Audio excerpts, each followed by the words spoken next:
Oke, sekarang kita ke materi yang ketiga. Ya, tinggal sedikit lagi. Jadi harus tetap bertahan ya kalian. Oke. Tadi kita sudah ngobrolin gimana sih kita melakukan teknik penyuntikan imunisasi. Ya. Lalu sekarang adalah setelah imunisasi apa yang harus kita lakukan. Nah, seringnya adalah yang terjadi adalah misalkan kita datang ke posyandu. Ternyata yang akan disuntik itu hanya ada 2 anak. Ya, padahal vaksin yang kita bawa pentabio yang isinya pentavalen itu isinya dalam satu vial kan 5 cc, bisa untuk 10 anak. Ya, jadi kalau yang datang hanya 2, kan berarti kita hanya ngambil 1 cc, lalu 4 cc-nya diapakan? Nah, apakah vaksin yang dalam vial itu langsung dibuang? Nah, pastinya tidak. Ya, tetapi harus kita simpan. Tetapi ada beberapa persyaratan yang harus dipenuhi. Yang pertama adalah bahwa harus disimpan pada suhu 2 hingga 8 derajat Celcius. Kemudian VM-nya harus dalam kondisi A dan B. Kemudian belum kadaluarsa, kemudian tidak terendam air selama penyimpanan dan belum melampaui masa pemakaian. Jadi di sini ada tabel masa pemakaian vaksin sisa. Jadi misalkan IPV yang sudah sisa itu bisa digunakan lagi hanya dalam jangka waktu 4 minggu. Kalau sudah lebih dari 4 minggu sudah tidak boleh digunakan lagi. Dan jangan khawatir, tabel ini tidak perlu dihafalkan.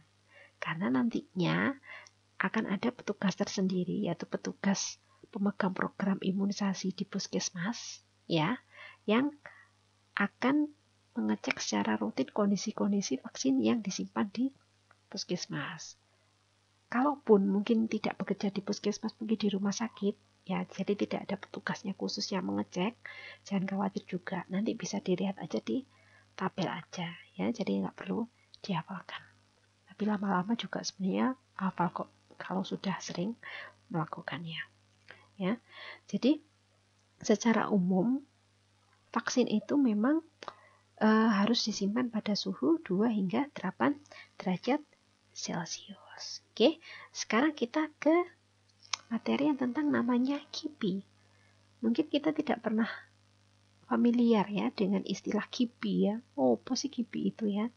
Padahal sebenarnya kita sering ya mendengarkan omongan, wah, habis ini mau imunisasi anaknya, mesti maring ini panas gitu ya. Dan ternyata kemudian bayinya setelah diimunisasi kemudian panas. Nah, atau mungkin dulu waktu zaman SD, setelah disuntik imunisasi kemudian kalian ngerasa lengan kalian sakit, kemeng gitu ya. Kemudian badannya nggak enak, gerges, kemudian pusing. Nah, tanda-tanda itu semua itu sebenarnya adalah masuk dalam kriteria KIPI ya, kejadian ikutan pasca imunisasi ya. Kita lihat sekarang definisinya. Jadi KIPI itu adalah kejadian medik yang diduga berhubungan dengan imunisasi. Nah, KIPI ini bisa terjadi karena satu, bisa reaksi vaksinnya, kemudian karena kesalahan prosedur, bisa koinsiden, kemudian ada reaksi kecemasan, ataupun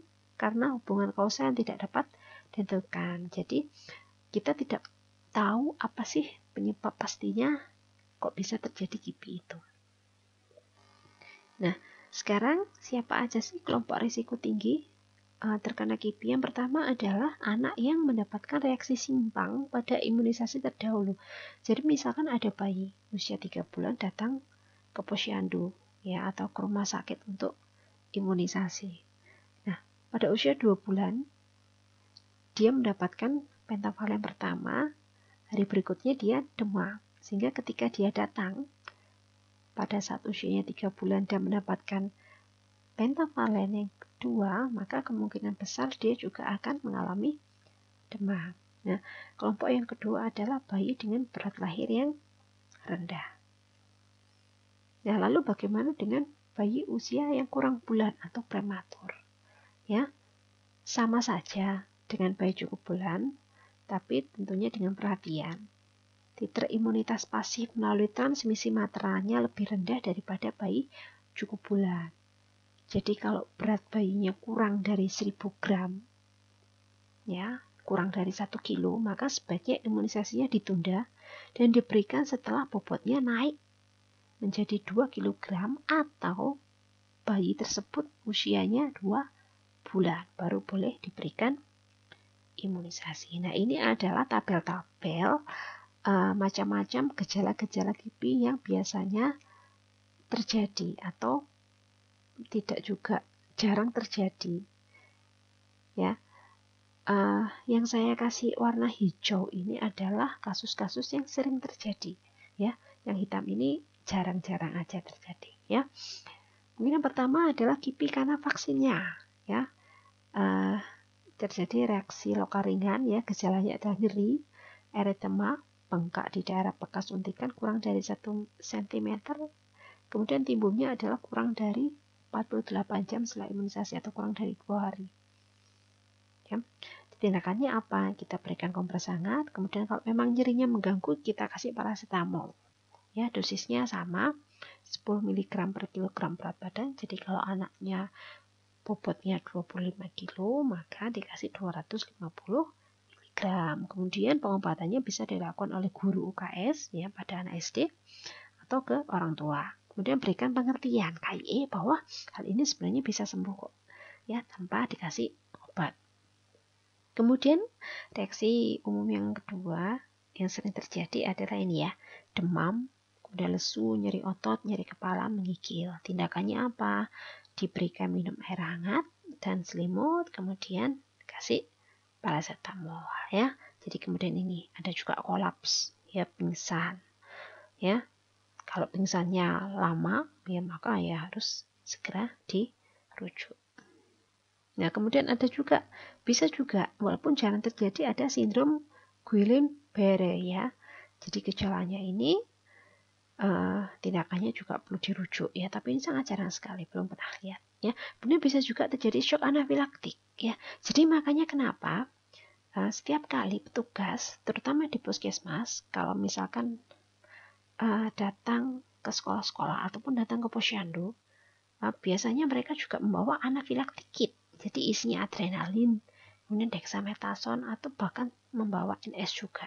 Karena untuk ini jaga nih kalau ada anak yang terkena shock anafilaktik. Nah, kemudian yang kedua adalah kipi yang terjadi karena tata laksana program. Yang sering terjadi adalah ini. Terjadi karena vaksin disuntikannya pada masih dingin, ya. Jadi vaksin itu kan disimpannya pada suhu 2-8 derajat Celcius. Jadi begitu diambil dari termos, itu langsung disuntikkan. Padahal kita tadi kembali ke materi yang sebelumnya bahwa harus dihangatkan dulu. Ya, tindakannya apa? Ya, karena ini vaksinnya disuntikan masih dingin, ada gejala bengkak dan keras, nyeri di daerah bekas suntikan, maka tindakannya adalah dikasih kompres hangat dan paracetamol. Dan kemudian yang ketiga itu adalah faktor penerima atau pejamu atau faktor si anak tersebut. Yang pertama adalah alergi. Jadi bisa muncul pembengkakan bibir dan tenggorokan, sesak nafas, eritema papula terasa gatal. Ya, dan tekanan darah bisa menurun. Nah, tindakannya apa? Kita tanyakan pada orang tua apakah ada riwayat alergi. Kemudian kita kasih suntikan dexamethasone 1 ampul, dan kalau masih berlanjut bisa kita kasih pasang infus NS. Nah, kemudian yang kedua adalah faktor psikologis, dan ini adalah yang paling sering terjadi pada anak SD ya. Ada yang ketakutan, menangis, teriak-teriak histeris, ada yang pingsan, ada yang sembunyi di kolong meja ya. Kemudian teriak-teriak mau pulang, cepat pulang dan sebagainya ya. Nah, tindakannya apa? Gampang sekali, hanya kita tenangkan si anak tersebut, kasih minum air hangat ya. Kalau dia sudah nggak teriak-teriak ya, sudah mau keluar dari sarangnya, persembunyiannya di bawah kolong meja, baru kita suntikkan ya. Kemudian terakhir adalah faktor koinsiden atau kebetulan. Jadi mungkin kalian pernah mendengar berita gitu ya, bahwa ada anak setelah diimunisasi langsung lumpuh. Nah, setelah diperiksa ya, ternyata bukan karena faktor imunisasinya, karena ternyata si anak tersebut adalah sudah terdapat gejala-gejala penyakit yang terjadi bersamaan dengan dia diimunisasi. Jadi seolah-olah tanda dan gejala penyakitnya itu diakibatkan oleh imunisasi, padahal sebenarnya bukan. Nah, yaitu ya, sehingga tindakannya adalah biasanya kita rujuk ke rumah sakit supaya untuk melihat ini benar nggak sih bahwa kipinya ini karena imunisasi ataukah karena memang ada gejala penyakit yang lain. Dan biasanya memang kasus seperti itu memang ada, tetapi ini bukan karena imunisasinya tetapi karena gejala penyakit yang lain. Oke, sekarang yang terakhir adalah tentang cold chain. Apa itu cold chain ya? Jadi cold chain itu adalah rantai dingin. Nah, jadi di sini adalah cara untuk menjaga agar vaksin bisa digunakan dalam keadaan baik dan nggak rusak, sehingga dia punya kemampuan atau efek kekebalannya masih tetap bagus ya. Terutama memang vaksin-vaksin yang memang ada di puskesmas yang biasanya mobile ya, tidak seperti di rumah sakit yang memang anaknya datang ke rumah sakit gitu ya. Tapi kalau ke puskesmas biasanya kan malah petugasnya yang datang ke posyandu atau ke sekolah-sekolah. Sehingga gimana sih cara kita menjaga supaya vaksin ini tetap di suhu 2 seimbang hingga 8 derajat Celcius. Ya, jadi cold chain ini terdiri dari lemari es, ya, mini freezer. Kemudian yang kedua adalah vaksin karier, ya, atau termos. Paling gampangnya ngomongnya termos, ya. Ya, jadi ini adalah contohnya. Ya, ini adalah lemari esnya. Ada di puskesmas. Kemudian kalau memang mau dibawa keluar puskesmas, maka kita menggunakan termos ini. Kemudian diisi oleh cool pack, ya. Jadi pack yang isinya adalah air dingin, bukan es, ya, karena air dingin ini suhunya 2 sampai 8 derajat Celcius, bukan es batu yang suhunya 0 derajat Celcius, ya. Nah, caranya bagaimana kalau kita membawa keluar gitu ya. Pertama adalah masukkan cool pack-nya dulu, kemudian masukkan vaksin dan pelarutnya, baru ditutup rapat, ya.